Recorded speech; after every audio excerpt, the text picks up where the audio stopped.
আসসালামু আলাইকুম রহমতুল্লাহ বরকাত। প্রিয় সুধী, আমি আপনাদেরকে একটি নতুন খবর দিচ্ছি। সেই নতুন খবরটি হলো যে অন্তর্বর্তী সরকার নিযুক্ত হওয়ার পরে যারা আমরা পাসপোর্ট করেছি, পাসপোর্ট করতে গেলে আমাদের কেমন হয়রানি হতে হয় এর আগে আমরা দেখেছি।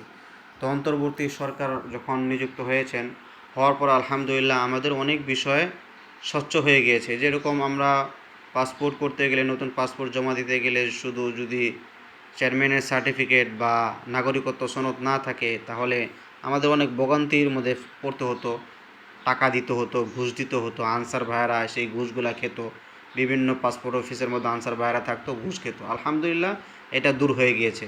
২ নম্বর কথা হলো যে ভেরিফাইয়ের জন্য পুলিশ ভাইয়েরা একটা নির্দিষ্ট অঙ্কের টাকা মানে তারা নিত।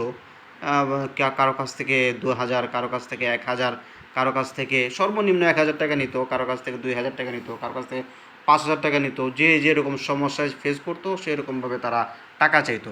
তো আলহামদুলিল্লাহ এটাও দূর দূর হয়ে গিয়েছে। ভেরিফিকেশন হচ্ছে, তবে আলহামদুলিল্লাহ কোনো ভেরিফিকেশনের মধ্যে কোনো টাকা দিতে হচ্ছে না।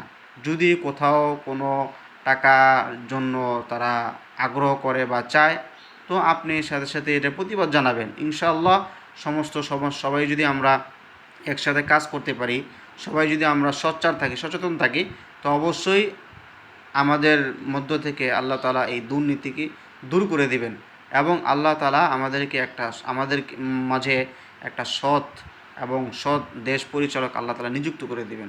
আমরা সকলে ইনশাআল্লাহ সচেতন থাকব। আসসালামু আলাইকুম ওয়া রাহমাতুল্লাহি ওয়া বারাকাতুহু।